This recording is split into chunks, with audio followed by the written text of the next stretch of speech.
சியான் விக்ரம் பாரஞ்சித்தோட தங்கலான்.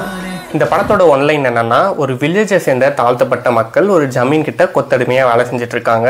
இவங்கள பிரிட்டிஷ்காரன் ஒருத்தன் தங்கத்தை தேடி தோன்ற வேலைக்கு கூப்பிடுறான். இது மூலமா இவங்களோட வாழ்க்கை மேம்படும் நம்பி போறாங்க. இவங்களோட வாழ்க்கை மேம்பட்டுச்சா இல்லையா, தங்கம் கிடைச்சிச்சா இல்லையா அப்படின்றதான் இந்த படத்தோட கதை. இந்த கதையிலையும் பாரஞ்சித் வழக்கமா என்ன அரசியல் பேசுவாரோ அதை ஸ்டார்ட் டு எண்ட் பேசியிருக்காரு. இந்த படத்தோட பெரிய ஹைலைட்டே கிளைமேக்ஸ் தான். கிளைமேக்ஸ் பயங்கரமா இருந்துச்சு. பட் இந்த மாதிரி கிளைமேக்ஸை நம்பி இருக்கிற படங்களுக்கு ஸ்கிரீன் பிளே பயங்கர என்கேஜிங்கா அடுத்து என்ன அப்படின்னு விறுவிறுப்பா இருந்திருக்கணும்.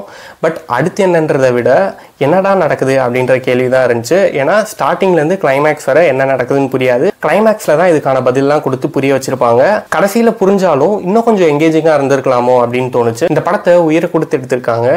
மேக்கிங் விஷுவல்ஸ்லாம் தரமா இருந்துச்சு. கிளைமேக்ஸ் இந்த படத்துக்கு எந்த அளவுக்கு பிளஸோ அதே அளவுக்கு ஜிவியோட மியூசிக், எல்லா பாட்டும் எல்லா பிஜிஎமும் தரமா இருந்துச்சு. One of the best works of GV. இந்த படத்தை லைவ் ரெக்கார்டிங்ல எடுத்தனால டைலாக்ஸ்லாம் ஒரு சில இடத்துல புரியாம போயிடுச்சு.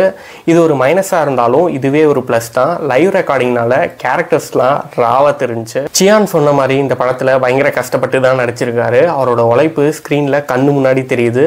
அவரோட கேரக்டருக்கு ஒரு லெகசி இருக்கிற மாதிரி முடிச்சிருக்காங்க. அவரோட கேரக்டருக்காகவே இந்த படத்தை பார்க்கலாம். இந்த படத்தை ஆல்ரெடி பார்த்துருந்தீங்கனாலும் இதுக்கு மேலே தான் பார்க்க போகிறதா இருந்தாலும் பார்த்துட்டு இந்த படத்தை பற்றி நீங்கள் என்ன நினைக்கிறீங்க அப்படின்னு கமெண்ட்ல சொல்லுங்கள்.